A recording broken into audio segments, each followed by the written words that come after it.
누가 이 일을 감당할까요? 네, 우리가 감당합니다. 아멘. 아멘. 네, 여러분 지금으로부터 한 달 전에 제가 같은 이름으로 여러분께 일터의 영성과 소명이라고 우리가 어떻게 직업에 대해서 바라봐야 될지, 그리스도인들은 나의 일을 어떻게 바라봐야 될지에 대해서 설교했습니다. 여러분 기억나시나요? 아멘. 네, 기억날 것입니다. 하지만 처음 듣는 분도 있을 수 있기 때문에 제가 특별히 한번 더 복습을 해보도록 하겠습니다. 네, 세상 사람들은 이 일을 생계의 수단으로서 어쩔 수 없이 먹고 살아야 되기 때문에 하는 것으로 생각합니다. 물론 우리 그리스도인들에게도 일은 생계의 수단이지만 또한 거기서 멈추는 것이 아니라 또한 그것을 통해서 기대하고 목표하고 바라는 것 때문에 먹고 사는 것만을 바라기 때문에 우리가 일하는 것이 아니라고 배웠습니다. 우리 그리스도인들은 또한 무엇을 위해서 일한다고 배웠을까요? 자, 첫 번째는 띄워주세요. 첫째 한번 읽어볼까요? 시작. 그리스도인에게 일은 하나님께서 주신 사명이기 때문입니다. 네, 그렇습니다.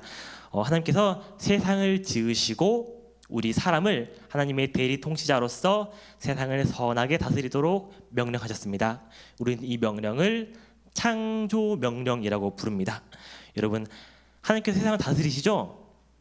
그런데 어떻게 다스리실까요? 네, 하나님께서 예를 들면은 우리를 먹이시죠? 그래서 우리가 밥 먹을 때마다 하나님께 식기도로 감사합니다 기도하죠. 그런데 하나님께서 우리를 먹이시는 일을 하실 때 음식이 뿅 하고 나타나게 하시지 않아요.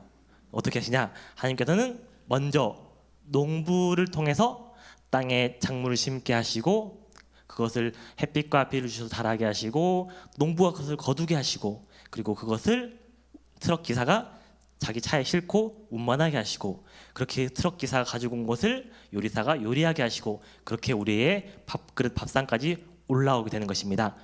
여러분, 농부와 운전기사와 요리사는 자기의 일을 했음에도 불구하고 어떻게 된 거죠? 하나님께서 우리를 먹이시는 일에 쓰임받는 도구가 된 것입니다. 여러분, 이처럼 사람이 하나님께서 맡겨주신 자기 일에 최선을 다하는 것은 또한 하나님의 도구로서 하나님의 뜻을 행하는 도구로서 사용되는 것이라는 것을 우리는 알 수 있습니다. 그리고 두 번째 볼까요? 함께 읽어보겠습니다. 자, 시작. 그리스도인들은 일상 속에서도 삶으로 예배드리는 거룩한 삶을 살아야 하기 때문입니다. 아멘. 여러분, 옛날에 이제 성당에 다니던 사람들 그리고 옛날 그리스도인들은 주일에 교회에 모여서 이렇게 예배드리는 것은 거룩한 일이고 그리고 평일에 세상에 나가서 일터에서 일하는 것은 속된 일이라고 이렇게 생각했습니다. 그래서 이러한 생각을 보여주는 유명한 대표적인 사람이 이제 미국의 별명이 석유왕입니다. 기름이 얼마나 많으면 이름이 석유왕입니다. 석유왕이라 불리는 존 데이비드 록펠러라는 사람입니다. 네, 여러분 아마 책이나 간증을 통해서 한 번쯤 들어보실 분인데요. 이분이 지금으로부터 약 150년 전 사람인데 엄청난 부자입니다. 미국 GDP의 2% 감이 안 오시죠? 지금 세계에서 가장 부자인 사람이 일론 머스크라는 사람인데 현재 시세로 따지면은 일론 머스크보다 2배에서 3배는 부자인 사람이라고 엄청나게 큰 부자입니다. 네, 근데 이 록펠러라는 사람은 교회에서 신앙인으로서 어떠냐면은 평생 한 번도 11조를 빠뜨린 적이 없대요. 항상 11조를 원칙적으로 딱 10분의 1 딱 떼서 하나님께 드리고 그리고 교회에 일하면 항상 앞장서고 그리고 구제 사업을 통해서 가난한 사람들을 돕는 되게 모범적인 그리스도인이었습니다. 우리가 록펠러 본 받아야 될까요? 그래야겠죠? 여기까지 보면은 본 받아야 됩니다. 그런데 직장에서 사업가로서 록펠러를 보면 어떠냐면은 록펠러가 석유 회사를 운영하고 있었는데 어떻게 하냐면은 석유 가격을 엄청나게 낮춰버립니다. 그럼 어떻게 될까요? 다른 회사들도 먹고 살려면 같이 낮춰야겠죠. 그러다가 다른 회사들이 못 버텨서 다 망하면은 그 회사를 전부 다 사들입니다. 이런 방식으로 해서 미국의 석유 공급의 95%를 이 사람이 독점했다고 합니다. 네, 그리고 자기 회사에서 일하는 노동자들을 심하게 박봉을 주면서 탄압하고 착취하고 그리고 정치인들한테 로비하고 리베이트하고 공작하고 사업에서 성공할 수 있는 수단과 방법을 가리지 않는 정말 무자비한 사람이었습니다. 여러분, 그러나 이 록펠러의 신앙적인 부분은 우리가 본받으려 하지만 그의 일상생활에서 일터에서 모습은 본받고 싶지 않죠. 그렇죠, 여러분. 교회에서 거룩하게 살고 일터에서는 세상 사람들과 같이 또는 세상 사람들보다 더 독하게 이렇게 돈 버는 것에만 몰두하는 그러한 이중적인 삶은 결코 그리스도인다운 삶이 아니라고 제가 지난 시간에 말했습니다. 왜냐하면은 하나님께서는 이 교회에만 계시는 것이 아니라 이 교회만 다스리시는 것이 아니라 세상 만물의 편재에 계시고 그리고 세상 만물이 하나님의 통치를 받는 다스림을 받는 것이기 때문입니다. 그렇기 때문에 우리는 교회에서만 이렇게 거룩한 것이 아니라 일할 때에도 나의 거룩을 지키고 그리고 하나님을 위해서 하나님을 향해서 죽게 하듯 일해야 된다고 우리가 배웠습니다. 그리고 마지막 셋째로 함께 읽어볼까요? 시작. 일은 하나님께서 주신 소명이기 때문입니다. 네, 여러분, 일은 하나님께서 내게 주신 소명이라는 걸 기억한다고 우리가 배웠습니다. 우리 그리스도인들은 우연이나 어쩌다 보니까 된다라는 거 없다 그랬죠. 우리의 삶의 모든 순간순간 발자취는 모두 하나님의 계획과 섭리 안에 있다는 것을 우리가 믿습니다. 그렇기 때문에 세상 만물이라면 나의 삶에 있어서도 하나님께서 나를 이곳으로 부르시고 그리고 이곳에 세우신 목적이 있다는 것을 우리가 믿기 때문에 우리는 하나님께서 나를 통해서 이루실 그 뜻, 그 목적이 이루어질 수 있도록 항상 성실하고 항상 거룩하게 살아야 된다고 우리가 배웠습니다. 네, 여기서 오늘은 조금 더 나아가겠습니다. 자, 여러분, 하나님께서 우리에게 소명을 주시는데 그 소명은 크게 두 가지로 나뉜다고 합니다. 첫 번째는 1차적 소명입니다. 자, 1차적 소명은 어떤 거냐면은 예수 믿는 나를 하나님의 자녀로 하나님의 백성으로 부르는 것을 1차적 소명이라고 합니다. 이 1차적 소명은 우리 모든 그리스도인들이 공통적으로 하나님으로부터 받는 그러한 부르심입니다. 그래서 우리는 1차적 소명에 응답해서 어떻게 하죠? 하나님을 사랑하고 예수님의 도를 따르며 하루하루 성화되는 삶을 살아갑니다. 그리고 두 번째로 2차적 소명이 있는데요. 이 2차적 소명은 뭐냐면은 내가 지금 살아가고 있는 그곳, 나의 가정, 나의 일터, 나의 일상으로 하나님께서 부르신 것입니다. 이것을 2차적 소명이라고 그러는데 사람마다 살고 있는 환경은 다르죠? 가지고 있는 직업 다르죠? 가지고 있는 재능 다르죠? 그렇기 때문에 2차적 소명은 1차적 소명과 달리 각각 사람마다 다르고 개별적입니다. 그래서 우리 하나님께서는 우리의 2차적 소명을 통해서 우리에게 요구하시고 원하시고 바라시고 맡기신 일이 있기 때문에 우리는 먼저는 이것이 무엇인가를 먼저 열심히 찾고 그리고 찾았다면은 어떻게 해야 될까요? 아멘 하나님 제가 그 일을 하겠습니다 라고 이렇게 응답하는 것이 우리에게는 필요합니다. 그런데 물론 하나님께서 주신 나의 소명을 직업에서의 소명을 금방 찾는 사람도 있습니다. 하지만 아무리 생각해도 모르겠어요 라고 하는 사람들도 있을 것입니다. 그래서 제가 오늘은 어떻게 하면 나의 직업에서의 하나님의 부르심 소명을 찾을 수 있을지 제가 여러분에게 힌트를 드리려고 합니다. 네, 그 힌트는 무엇이냐면 바로 구속사입니다. 하나님께 세상을 창조하시고 그런데 사람들이 타락해서 예수님 보내서 세상을 구원하시는 원리를 나의 삶에도 적용해 보는 것입니다. 자, 첫 번째 여러분 창조를 생각해 봅시다. 창조, 하나님께서는 세상 만물의 창조자이시죠? 그렇다면은 내가 일하고 있는 일터 역시 누가 만드셨죠? 하나님께서 만드셨죠. 그렇다면은 하나님이 거룩하고 선하신 분이니까 우리도 일터에서 일하면서 선을 이루고 그리고 선한 결과물을 남겨야 함이 옳습니다. 그런데 여러분 어떠세요? 일터에서 일하면서 매일매일 선해지시는 게 느껴지시나요? 매일매일 기쁨이 넘치고 환희가 넘치시나요? 안타깝게도 우리는 오히려 직장에서 일하면서 사람이 어디까지 약해질 수 있는지, 그리고 세상이 얼마나 힘들 수 있는지를 매일매일 깨닫게 됩니다. 여러분 그 이유는 무엇이냐? 그것은 창조가 타락으로 왜곡되었기 때문입니다. 함께 창세기 3장 10절을 읽어볼까요? 네, 함께 읽어보겠습니다. 시작. 아담에게 이르시되 네가 내 아내의 말을 듣고 내가 네게 만난 나무의 열매를 먹었은즉 나는 너로 말미암아 저주를 받고 너는 내 평생에 수고하여야 그 소산을 먹으리라. 아멘. 원래 세상의 일은 하나님께서 만드시고 하나님께 속하신 것이기 때문에 선한데 세상에 죄가 들어오면서 그 일이 타락하고 왜곡되었다는 것을 우리는 볼 수 있습니다. 그렇기 때문에 팀 켈러 목사님께서는 일과 영성이라는 책에서 하나님께서 주신 이 거룩한 사명이 어떻게 타락하게 되었는지를 세 가지 양성으로 설명하는데요. 첫 번째는 죄로 인해서 일은 고통이 되었다고 말합니다. 원래 일은 즐겁고 하나님께서 주신 것이기 때문에 거룩한 것이 되어야 되는데 우리는 일이 고통이 되어서 일 때문에 스트레스 받고 일 때문에 피곤하고 일 때문에 권태를 느끼고 일 때문에 불안합니다. 두 번째는 죄로 인해서 일은 우상이 되었습니다. 우리는 이 일을 통해서 나의 정체성을 찾으려고 합니다. 예를 들면 이런 거죠. 내가 S전자 임원이야. 그럼 어떻죠? 어깨에 힘이 빡 들어가죠. 네, 그리고 내가 되게 보잘것없는 직업을 가지고 있다 생각하면은 뭔가 움츠러들고 작아지죠. 그것은 사람이 자신의 직업에서 자신의 정체성을 찾기 때문입니다. 여러분, 그래서 세상 사람들은 어떤 것으로부터 성취감을 얻죠? 승진이나 직장에서 성공을 통해서 성취감을 얻고 거기서 삶의 가치와 의미를 찾습니다. 그래서 만약에 직장에서 실패하면 어떻게 되죠? 좌절하고 절망하고 심지어 극단적인 선택까지 하는 경우를 우리는 발견할 수 있습니다. 또한 이에 대한 반대급부로 다른 사람을 판단할 때 이 사람이 직업이 판검사 의사야. 그러면 어떻게 보죠? 뭔가 눈이 땡글하지 다르게 보이죠? 네, 그런 것처럼 우리 안에 있는 그 연약함 때문에 우리는 직업을 통해서 나 스스로를 판단하고 다른 사람을 판단하려는 그러한 모습을 보입니다.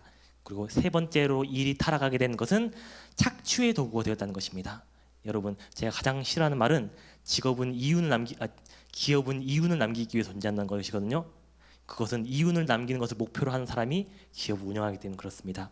여러분, 직업이 이윤만 남기려 하기 때문에 경제적으로 사람들을 착취하고 그리고 직원들을 소모품으로 다루고 직원들을 갈아 넣는다고 하죠.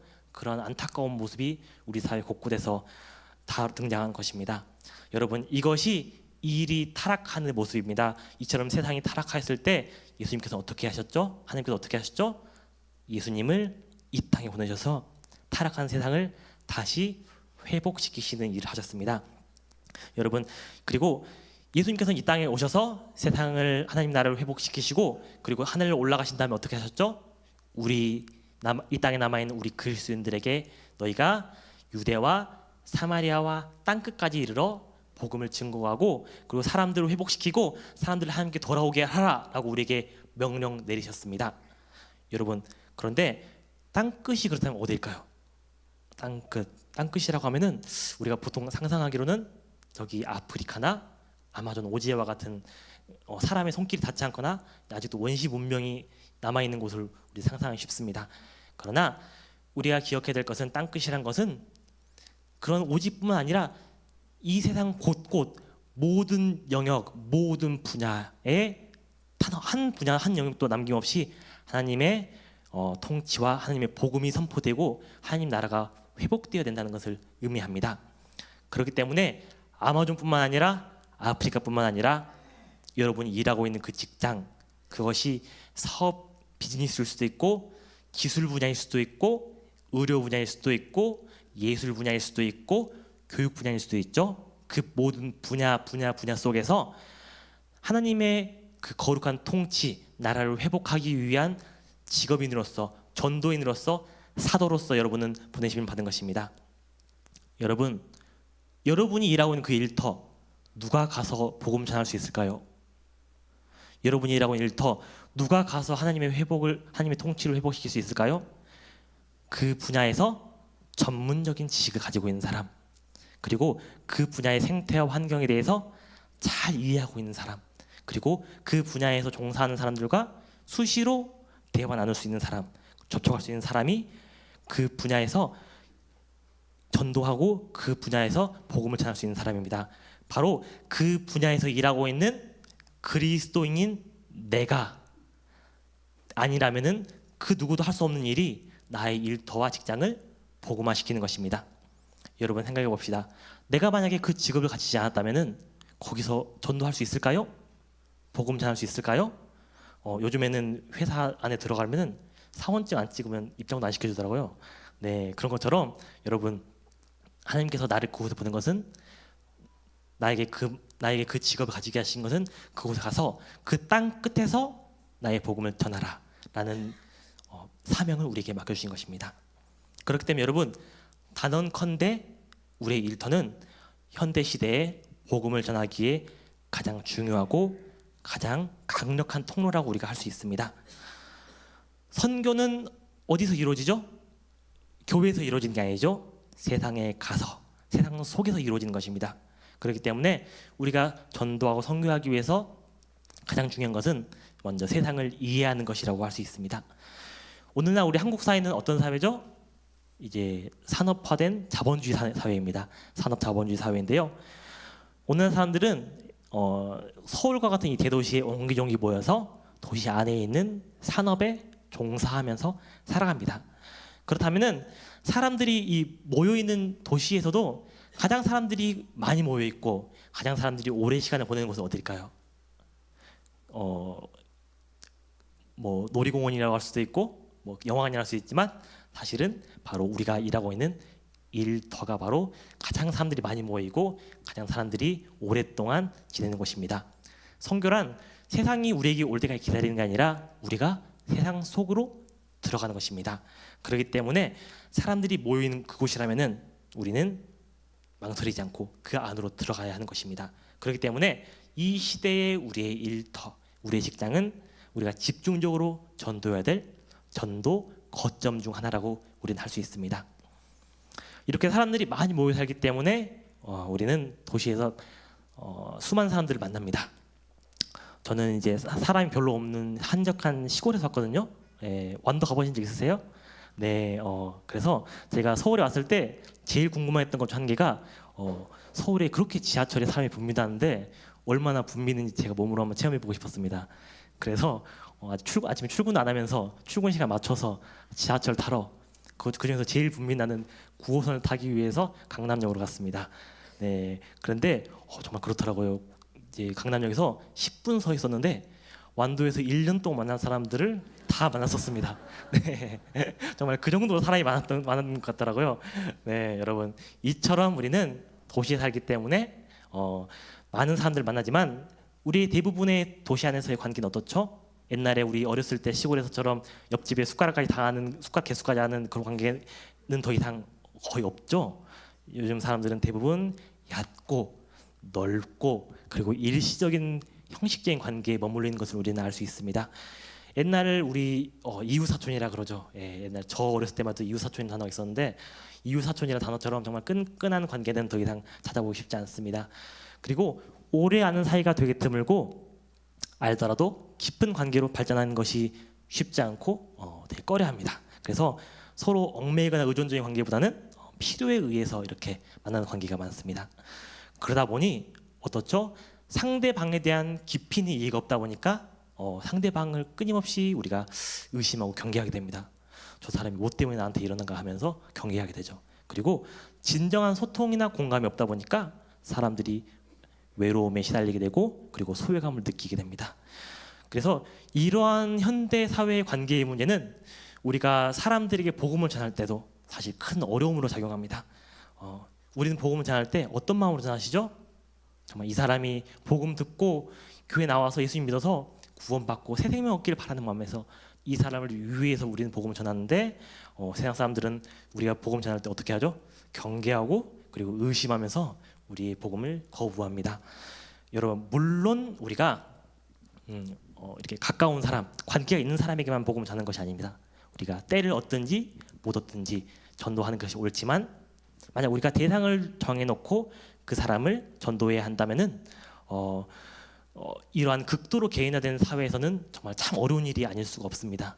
네, 그렇다면은 우리는 어떻게 하면은 우리로부터 자꾸만 도망치는 그 사람들을 붙잡아 놓고 전도할 수 있을까요?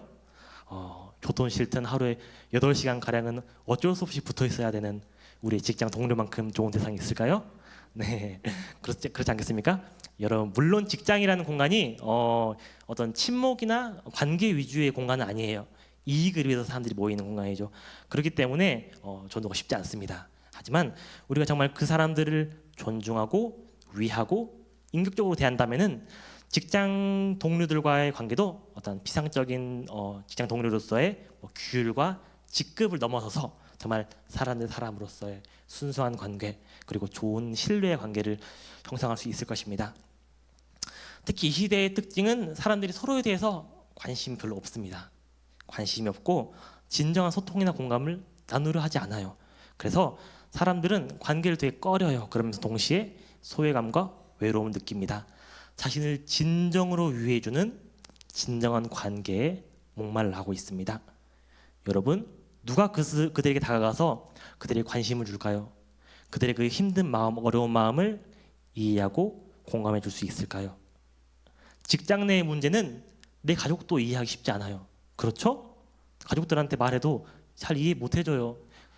왜냐하면은 그 직장 내에서의 어려움, 애로사항은 같은 직종에서 종사하는 같은 직종의 종사자들만이 그 느낌을, 그 애환을 경험해봤기 때문에 공감해줄 수 있고 위로해줄 수 있는 것이기 때문입니다. 그렇기 때문에 여러분, 여러분이 지금까지 일터에서 쌓았던 경험과 지식, 그리고 그 수많은 관계들, 그 관계들은 여러분 선교의 굉장히 귀중한 자산입니다. 여러분이 말씀을 전할 수 있는 굉장히 귀중한 통로라는 것을 여러분 기억해야 됩니다. 복음은 너무나도 중요하고 소중한 것이지만 사람들은 내 삶에 복음이 왜 필요한지 알지 못해요. 이해하지 못해요. 왜냐하면은 첫 번째로는 그 복음이 뭔지 복음 자체를 잘 모르기 때문이기도 하고, 둘째로 알더라도 그것을 내 삶에 적용하지 못하기 때문입니다. 그렇기 때문에 누가 그 일을 해줄 수 있을까요? 누가 우리의 삶 속에서 구체적으로 나의 삶에 복음이 적용될 수 있는지를 알아봐 줄 수 있을까요? 그것은 나와 같은 직업에 종사하는 사람들, 직장 동료들만이 그 일을 너무너무 잘 알고 있기 때문에 구체적으로 내 삶에 있어서 복음을 어떻게 적용시켜야 될지를 설명해주고 알려줄 수 있는 것입니다. 그렇기 때문에 여러분, 만약에 여러분 주변에 어려움을 느끼는 직장 동료가 있다면은, 힘들어하는 직장 동료가 있다면은 그들의 삶에 가장 깊이 맞닿아 있는 존재는 바로 나라는 것을 기억하시기 바랍니다. 그러면서 그들의 고민을 들어주고 그들을 위로하고 또한 그들의 손을 잡고 기도해 주세요. 그래서 그렇게 해서 그들과의 충분한 신뢰 관계가 형성되었을 때 그들의 삶의 문제에 대한 해답으로서, 해결책으로서 복음을 제시하고 설명할 때 이제 하나님께서 우리를 통해서 놀라운 일을 이루실 것입니다. 여러분, 이 일은 아무리 위대한 목사님, 아무리 뛰어난 선교사가 오더라도 할 수 없어요. 왜냐하면은 이 일은 같은 일터에서 일을 하기 때문에 그 일에 대한 지식이 풍부하고 경험이 풍부하고, 그리고 그 사람과 오랫동안 신뢰관계를 쌓은 일터의 선교사, 일터의 선교사인 우리만이 할 수 있는 일이기 때문입니다. 여러분, 또한 산업시대의 또 다른 특징은 다양한 사상이 그리고 종교가 혼재되어 있다는 것입니다. 그래서 많은 사람들은 종교를 접하고 있지만 동시에 깊이 이해하는 경우는 드뭅니다. 그래서 만약에 우리가 노방전도를 하다가 한 사람 붙잡아 놓고 복음에 대해 설명하잖아요. 그러면은 5분도 듣기 괴로워할 것입니다. 네, 무엇보다도 이 시대에는 탈종교화가 이루어지고 있는 시대입니다. 사람들 종교의 환멸을 느끼고 있습니다. 우리가 전도의 전자만 꺼내도 되게 불쾌해하고 거부감을 느낍니다. 여러분, 아마 직장 동료에게 예수 믿으세요? 교회 한번 나가볼까요? 말 꺼낸다면은 바로 표정 확 변하면서 우리 경계하기 시작할 것입니다. 여러분, 그렇다면은 이러한 현실 속에서 우리가 어떻게 복음을 전할 수 있을까요? 그것은 바로 말로 전하는 것이 아니라 행동으로 전하는 것입니다. 네, 누가 행동이라 말씀하셨네요. 정답입니다. 네, 여러분, 먼저 내가 신앙인이라고 당당히 드러내고, 그리고 사람들 앞에서 그리스도인으로서 본을 보임으로써 그리스도인이 어떻게 살아가는지를 사람들에게 보여줌으로써 복음을 전하는 것입니다. 예, 여러분, 가장 복음을 구체적으로 사람들에게 설명할 수 있는 방법은 복음에 붙들려 살아가는 그 삶의 모습을 보여주는 것입니다. 여러분, 직장에서 일할 때 누구보다 근면하고 성실하게 일하고, 그리고 작은 일에도 타협하지 않고 정직하고 정의롭게 행동하고, 그리고 다른 사람들의 연약함을 이해하고 배려하고, 때론 내가 손해보더라도 양보하는 사람, 그런 사람 여러분 직장에서 본 적 있으시나요? 네, 우리밖에 없습니다. 여러분, 보통 직장에서는 이런 사람 거의 없어요. 내 목 챙기기도 바빠요. 그렇기 때문에 세상과는 다른 그리스도인의 모습, 세상과는 구별되는 그리스도인의 거룩한 모습은 세상 앞에서 하나의 메시지가 됩니다. 여러분, 그렇기 때문에 우리를 통해서 일터에서 하나님의 명령과 하나님의 영광이 말씀이 드러날 때 하나님의 나라가 그때에서야 비로소 회복되기 시작하는 것입니다. 100마디의 말과 긴 설명보다 훨씬 더 직접적으로 우리 직장 동료에게 복음을 선포할 수 있는 것입니다. 여러분, 물 한 번 마실게요. 여러분, 1세기에서 3세기의 교회사를 가리켜서 초대 교회사라고 말합니다. 예수님께서 사도 제자들을 통해서 교회를 세우시고 그 교회들이 성장해 나가는 과정인데요. 그런데 이 시대에는 로마 제국이라는 굉장히 강력한 세속 정부가 그리스도인들을 박해하고 탄압하던 시기이기도 합니다. 그런데 이 시기의 교회는 폭발적으로 성장을 이루어서 마침내 황제가 기독교를 개종을 하고 황제가 예수님 믿으면서 로마가 기독교화되는 우리는 놀라운 기적을 바라볼 수 있습니다. 그래서 로마 제국이 이렇게 기독교가 로마 제국의 지배적인 종교가 아니었음에도 불구하고 이렇게 빠른 성장을 이룬 것에 대해서 되게 역사상 유례가 없는 일이기 때문에 학자들은 되게 궁금했어요. 도대체 이 원동력이 무엇일까? 그래서 처음에 사람들이 어떻게 생각했냐면은 그래, 사도행전을 보니까 사도 바울 나오죠. 사도 바울처럼 이 뛰어나고 헌신적인 전도자들이 활약했기 때문에 교회가 이렇게 빠르게 성장했을 거야라고 생각했습니다. 그런데 뭔가 이상한 거예요. 왜냐면은 이제 1세기가 끝나고 2세기로 넘어가면서 이제 기독교에 대한 로마 제국의 박해가 본격적으로 시작되거든요. 그러면은 내가 그리스도인이라는 걸 드러내기만 해도 우리는 죽게 되는 것입니다. 그런데 어떻게 교회를 세우고 어떻게 전도를 할 수 있죠?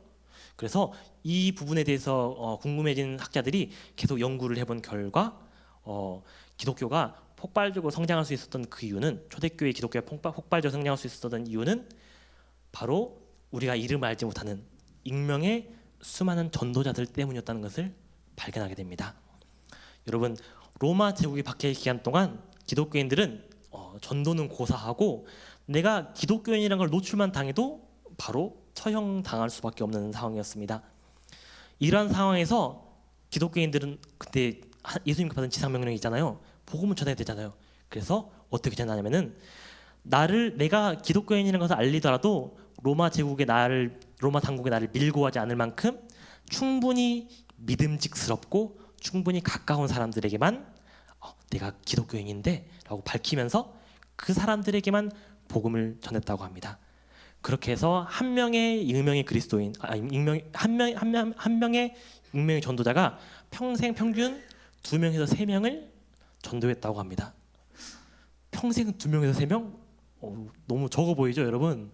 네, 그런데 여러분, 그렇게 전도한 2명의 3명이 또 그리스도인이 되어서 또 다른 2명과 3명을 전도하고, 그렇게 또 2명과 3명을 전도하고, 또 2명과 3명을 전도하면서 2명이 4명이 되고, 4명이 8명이 되고, 8명이 16명이 되고, 쭉쭉쭉쭉 가서 10단계 만에 1000명이 넘어가는 놀라운 일이 발생하게 됩니다.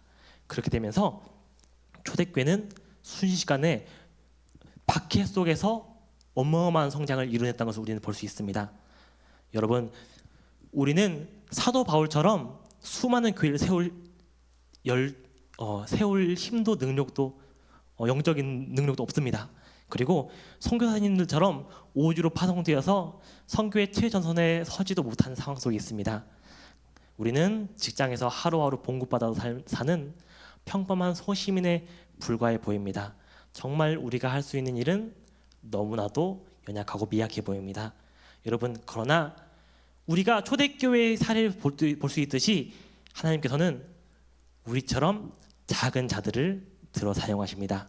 그리고 우리처럼 작은 자들을 통해서 세상을 바꾸시고 세상을 복음화시키시고 세상을 변화시키십니다.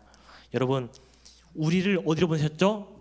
먼저는 가정에 보내셔서 우리 가정을 복된 가정, 복음의 가정을 세우게 하시고 우리 자녀들 예수님의 제자로, 나의 제자로 키우게 하셨습니다.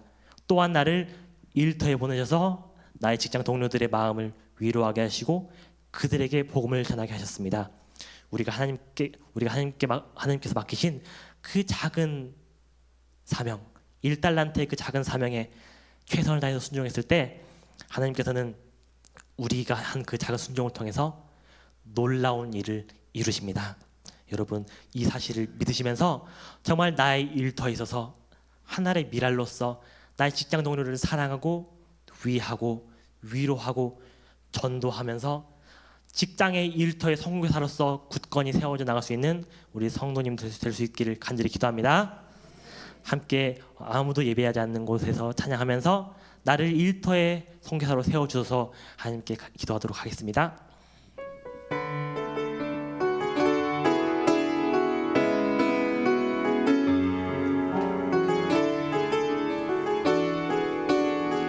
아무도 예배하지 않는 아무도 예배하지 않는 그곳에서 주를 예배하리라. 아무도 찬양하지 않는 그곳에서 나 주를 찬양하리라. 누구도 헌신하지 않는 누구도 헌신하지 않는 그곳에서 주께 헌신하리라. 누구도 증거하지 않는 그곳에서 나 주를 증거하리라. 내가 밟는 모든 땅, 내가 밟는 모든 땅 주를 예배하게 하소서. 주의 보혈로 덮어지게 하소서. 내가 선이고 주의 거룩한 곳 되게 하소서. 주의 향기로 물들이소서. 내가 밟는 모든 땅, 내가 밟는 모든 땅 주를 예배하게 하소서. 주의 보혈로 덮어지게 하소서. 내가 선이고 주의 거룩한 곳 되게 하소서. 주의 향기로 물들이소서. 다 함께 말씀 붙들고 함께 기도하도록 하겠습니다. 주님께 주님 나를 일터에 선교사로 주님 보내주셔서 세워주셔서 함께 주님께 간절히 기도하도록 하겠습니다. 하나님 아버지 감사합니다. 나를 주님께서 일터에 선교사로 보내주시고 정말 주님 내가 다음 일터에서 나의 선교를 위해서 나를 위해서 저 주님께서 보내주셨을 때문에 그곳에서 주님께서 나에게 일하게 했을 때 그것을 배우는 지식, 그것을 깨달은 경험, 그것을 깨달은 관계를 주님 단순히 나의 삶을 위해서 사는 것이 아니라 정말 주님 그것이 이루어지고 주님 높여지고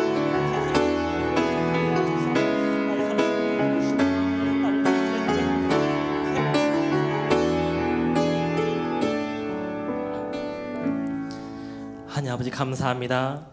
우리를 사랑하셔서 주님의 거룩한 백성 자녀 삼아주시고 우리를 나의 가정, 나의 일터로 보내주셔서 우리에게 귀한 소명, 귀한 사명 맡겨주심 주님 감사드립니다.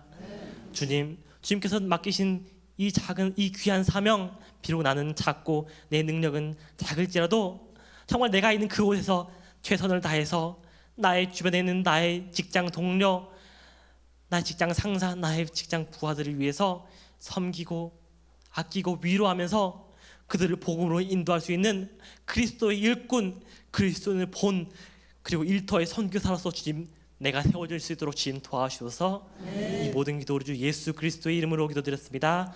아멘.